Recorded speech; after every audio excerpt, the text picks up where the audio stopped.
report, your evaluation report.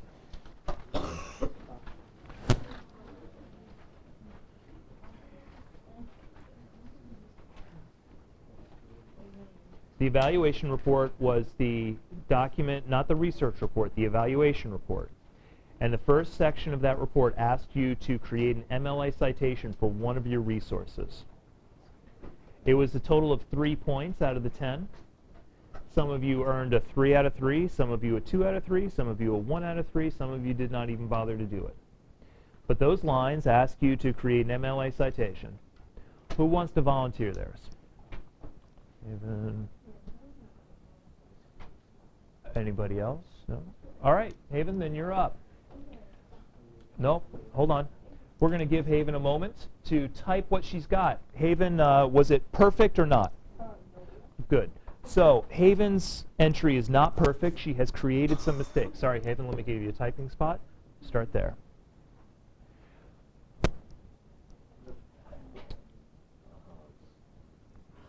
It's all right. Do a Control A. There, I'll change it back to, I'll change it back to white when you're finished. Haven's entering her MLA citation. Hers is flawed. She has lost points for it. So I will tell Haven, and through Haven, all the rest of you, how you can fix your MLA citations. Just to give you a sense of me, I am super strict on MLA citation format. I'm sorry, Haven? Or Amma? What? Yeah, I can understand. For some reason, students have some sort of strange mental block when it comes to citation. You know what I'm going to spend time doing here today? Teaching you citation format, because you probably didn't really get it through your heads last year, and chances are pretty good that you had a teacher who was nowhere near as evil as I am and didn't hit you for citation as hard as I will. But it's an easy format to learn. So, as I go through Haven's and explain where the problems are, I would expect you to take notes on how to properly format and to take a look at, but Devontae, please don't write on, the green sheet and see how mine are appropriate. Another Control A there, Haven. Okay. Thank you. All right. She has first listed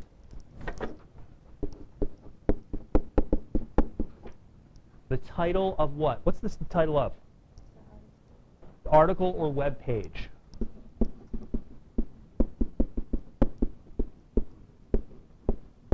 Title of the article or page? Doing well. She's doing well because she has properly enclosed it in quotation marks.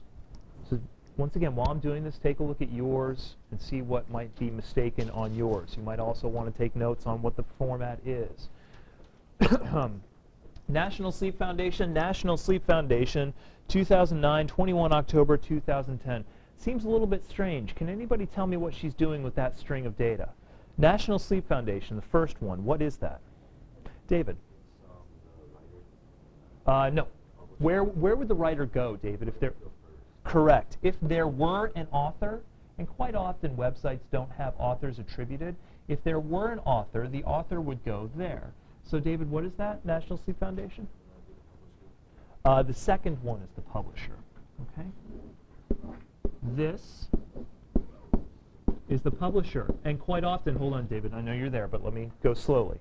Quite often, the publisher is the same as or very similar to the name of, what's the first one? The website.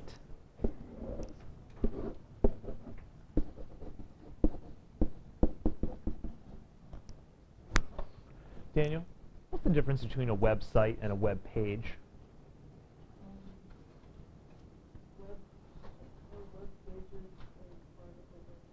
Very good. A web page is part of a website. So a web page is one specific file within a whole set of files that we call a website.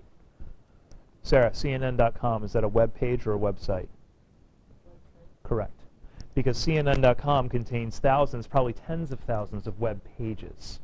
Same with Amazon.com, same with nytimes.com, which is the NewYorkTimes.com. This is a website, this is a web page.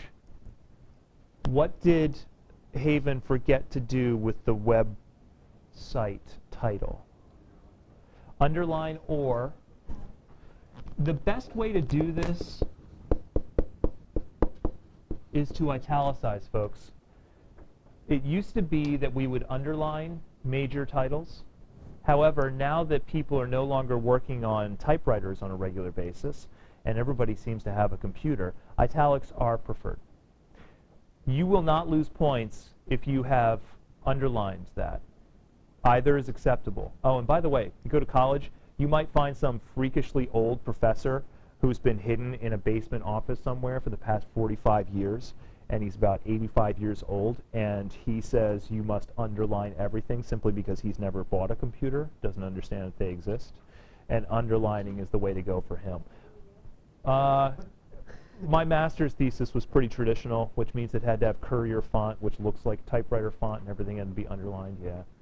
But that was, gosh, my master's thesis was, I probably finished that about 12 years ago. So I'm betting that things are much different now. We've had a lot of change in 12 years. All right, so author would go first. First piece of information is the author. The second piece of information is the title, enclosed in quotation marks. The third piece of information is the website, italicized, possibly underlined. The fourth piece of information is the publisher. Haven's not doing too badly. This entry is pretty good. She also has this date. What is that date? Yeah, we call this, in web terms, the date of update, which is kind of like the publication date. However, with web entries, now we need two dates. Connor, why do we need two dates with web entries? Why would we need that, though?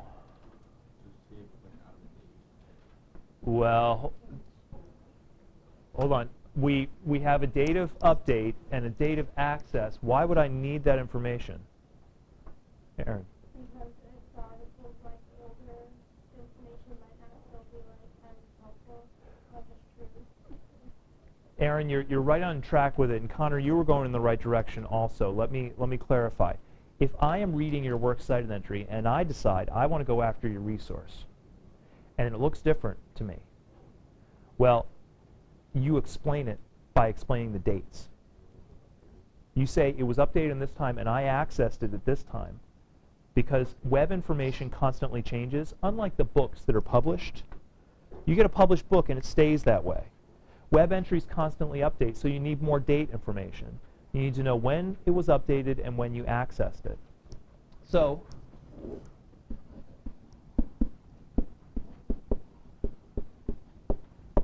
date of access. And Haven has thrown a good piece of information in there. Sometimes with the date of update, the only thing you have is the year. Sometimes all you have is the month, and that's acceptable. With your date of access, you should have full day, month, year. But with update, you might only have the year, and that's fine. Doing pretty well so far. Now, a couple of mistakes. First of all,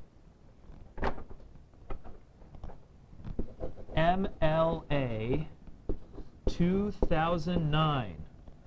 The most up-to-date revision of MLA format has made a radical change with works cited entries.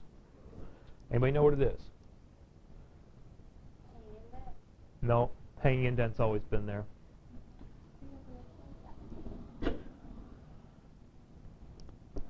Gone.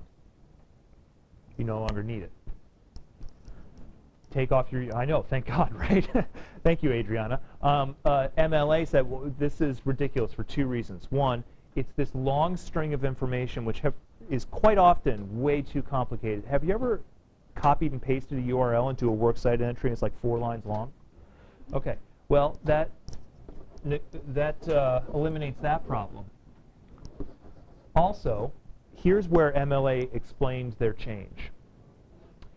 If I want to find this web entry, what will I most likely do when I'm online trying to find it? Type in the article name to where? Yeah. Type in the article name to a Google or Bing or Yahoo search. That's how I will find it. People don't often type in the big string of information. So MLA said, you know what? These change. They're too complicated. People don't use them, so why have them? Just don't. Just get rid of it. But because they got rid of it, there's nothing now that announces that this is web. So they inserted something right between the two dates. The word web.